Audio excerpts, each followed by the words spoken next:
Olá, você de casa, seja muito bem-vindo ao nosso sexto e penúltimo vídeo desse tema Projeto O Melhor da Terra em 2016. À minha direita, talvez você já esteja conseguindo enxergar um prédio novo na Avenida Macapá, atrás da Avenida Macapá, bem no bairro Veneza 1. À minha esquerda, aqui, ou à sua direita aí, não sei, mas à minha esquerda aqui, está aparecendo para você a BR-381, sentido Parque Ipanema ou sentido Campo do Lamegão, indo para Belo Horizonte. Sexto dia, estamos no segundo dia de 2016, hoje sábado. E o projeto O Melhor da Terra em 2016 precisa de uma coisa importantíssima para serem cumpridas as exigências. Se você quiser realizar o sonho de ter aí uma família melhor, de ter aí um emprego melhor, de ter uma casa melhor, sair do aluguel, você que sonha em algo na sua vida melhor, é necessário que você passe por esse processo, de acordo com a visão que nós tivemos desse projeto O Melhor da Terra em 2016, onde nós começamos com Isaías 1,19, que está escrito: se quiserdes,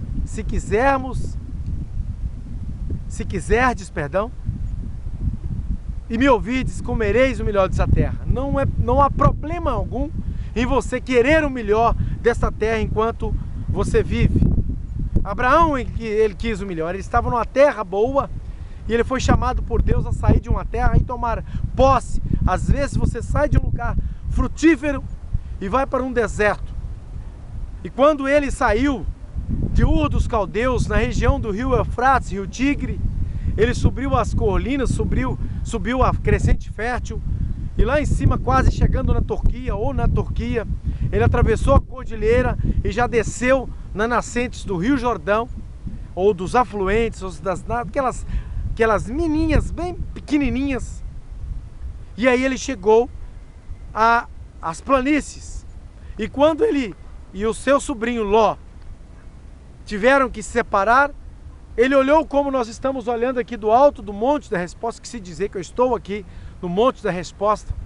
Ele olhou e mostrou para o seu servo, o seu sobrinho Ló, como eu estou vendo aqui à minha esquerda, eu estou vendo ali, indo para o Santana do Paraíso, as colinas da Serra da Viúva.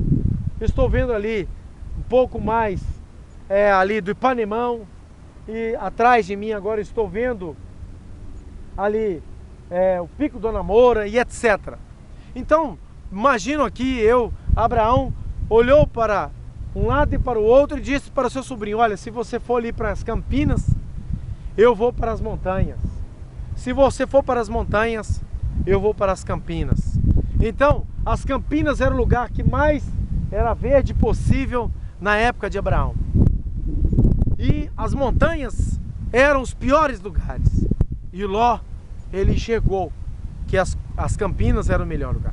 Então, você precisa aprender neste sexto dia, a sexta coisa que Jó aprendeu depois de ter passado por N problemas. Abraão, ele teve dificuldades. Abraão, ele saiu de uma terra boa e foi para um deserto, onde teve que fugir para o Egito. Não foi fácil a trajetória de Abraão até a terra ser dele. E aí, Jó capítulo 3, verso 25, está escrito assim.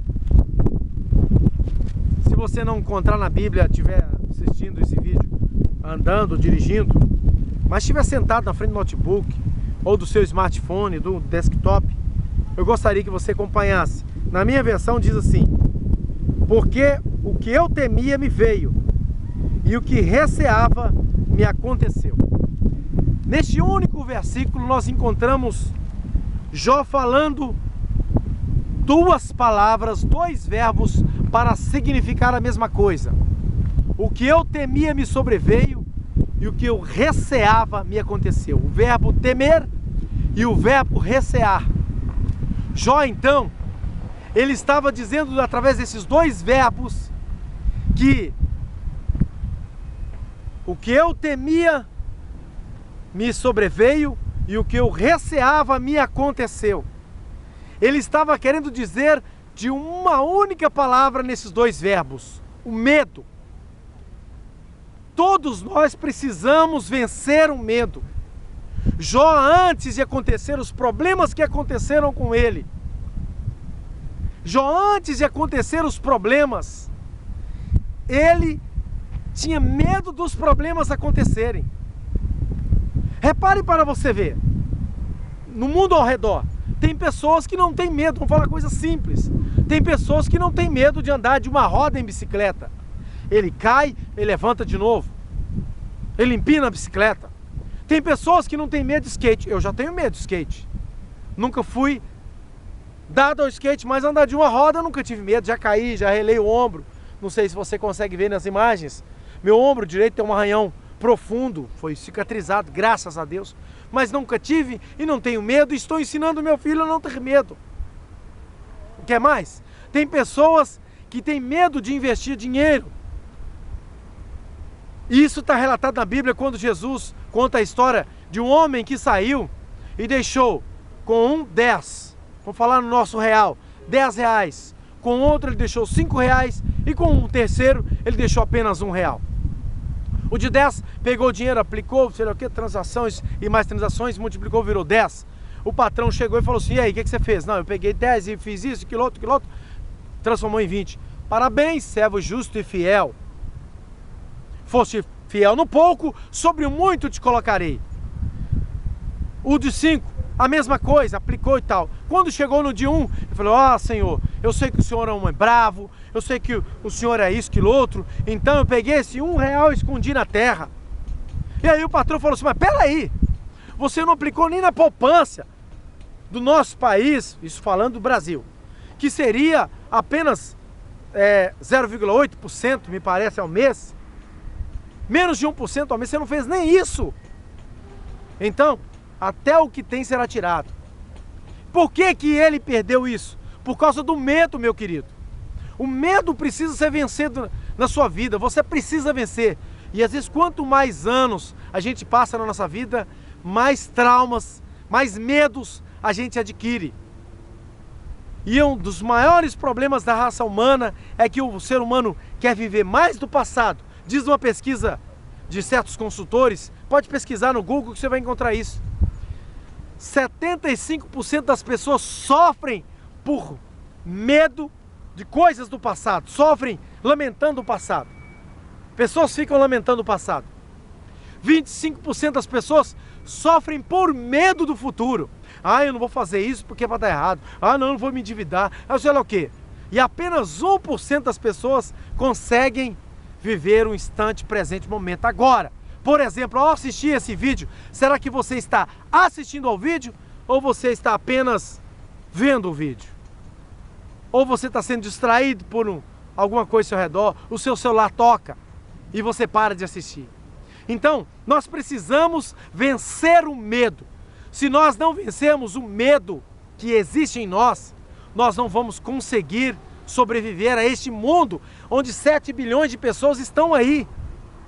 Se você quiser ter o casamento dos seus sonhos, a família dos seus sonhos, você precisa vencer o medo. Ah, não vou casar não porque eu fui traído pela mulher, não vou casar de novo não, eu não vou namorar. Eu conheço várias pessoas, 2 amigos meus, nunca casaram. Um deixou uma noiva no altar porque ela estava traindo ele, e ele nunca mais mexeu com mulher. Eu conheço um outro que foi um caso que aconteceu na família dele, ele não quis mexer com mulher, não vou casar. Todos os 2 estão vivos, não vou citar o nome em respeito a eles. Todos os 2 têm medo de casar. Então, o medo... Tem pessoas que eram gagas e deixaram de ser gagas porque elas não tinham medo de ser gagas. Tem pessoas que não falam em público porque têm medo de falar em público e se gaguejar, de urinar, de ficar nervoso. Então, Jó, que a Bíblia nos dá todas as respostas para vencer. Você pode ir em médico, você pode ir em consultor, você pode ganhar R$1 milhão. Se você tiver medo, você acaba com esse dinheiro com pouco tempo. Então não estou pregando aqui uma coisa impossível de se fazer.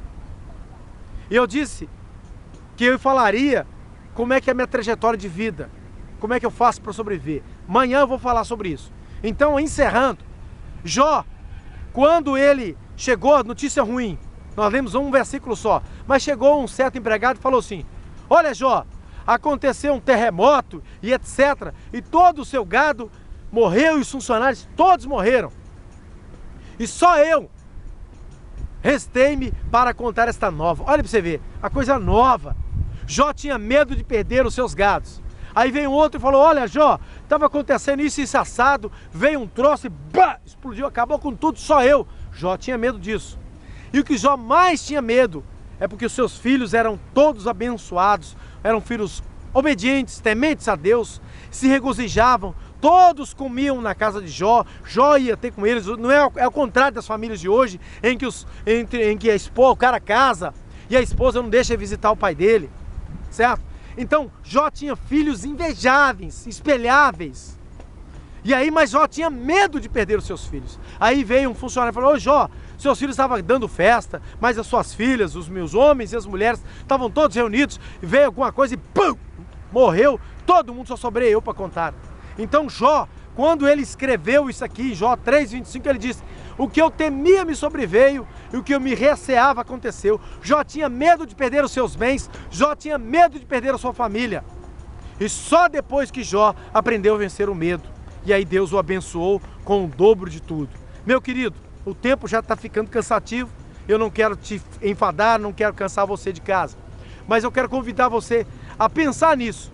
Se para você tomar posse do melhor da terra em 2016, é necessário que você vença o medo. Se você não vencer o medo que há dentro de você, você não conseguirá vencer. Então, recapitulando, primeiro dia nós falamos de o querer. Você precisa querer. É ter uma atitude ativa e não passiva. Ah, se Deus quiser. Eu nasci assim mesmo, então na mão de Deus. Não. Tem pessoas que têm a vida passiva, tem pessoas que têm a vida ativa. Eu não estou falando da salvação eterna. Salvação a pessoa tem que também querer. Tá vendo? Tem que ter uma decisão ativa. O segundo dia, nós falamos da atitude. Inclusive o vídeo mais visualizado. Muito obrigado àqueles que assistiram ao vídeo da atitude e convido a assistir os demais vídeos. Terceiro dia, corra para subir. Subir na vida, subir no seu intelecto, subir no seu emocional. Quarto, seja específico. Não adianta você falar com Deus se você não for específico na sua petição. Quinto dia nós aprendemos que você também é um Elias. Olha que bacana, nós aprendemos ontem sobre isso. Que você é sujeito aos mesmos pecados de Elias. Só teve um homem que venceu 100%, que ele era Deus, Jesus. Mas os demais homens, Davi, Elias, Eliseu, Moisés, todos os homens eram iguais a você, não são diferentes de você. Jó era igual a você. E por encerrar, você precisa vencer o medo. Elias tinha medo. Olha só a situação de Elias, quando ele fugiu de Jezabel, é medo. Fugiu de Jezabel, escondeu-se numa caverna e se lamentou. Aí Deus falou com ele: querido, não é só você não, rapaz, sai disso aí. Se fosse hoje, fosse eu falando com o cara: rapaz, sai dessa palhaçada aí, sai dessa depressão, ô Elias. O que é, rapaz? Tem 7.000 que ainda não se dobraram os joelhos a Baal. Isso não está com nada não. Eles não estão com nada. Eu te sustentarei, vou mandar corvo para você te alimentar. Então, Elias venceu o medo. Quer ver um outro homem que tinha medo? Jonas. Jonas tinha medo de que Deus abençoasse os 120.000 moradores de Nínive, cara, que não sabiam discernir entre a mão direita e a mão esquerda. Jonas tinha medo de Deus mudar a sua ideia. Então Jonas fugiu da presença de Deus, se escondeu de medo. Então, depois que ele ficou 3 dias em uma experiência com Deus, num deserto dentro de um peixe, cheio de água, mas o deserto nesse sentido, sofrendo, é que ele pôde entender, e foi lá com a autoridade. Ele tinha medo do povo matá-lo, ele foi lá com a autoridade, saiu a cidade de Nínive todinha, e falou: olha, vocês precisam se arrepender, aceitar o Todo-Poderoso, a correção de Deus, porque senão vocês vão morrer. E todos se arrependeram. Então, Jonas aprendeu a vencer o medo, e você precisa aprender também a vencer o medo. Que Deus te abençoe, um forte abraço, muita luz, muita paz, muita segurança, e que o amor de Deus seja sempre contigo. na sua caminhada neste 2016. Até amanhã, se Deus quiser, um forte abraço. Valeu, pessoal!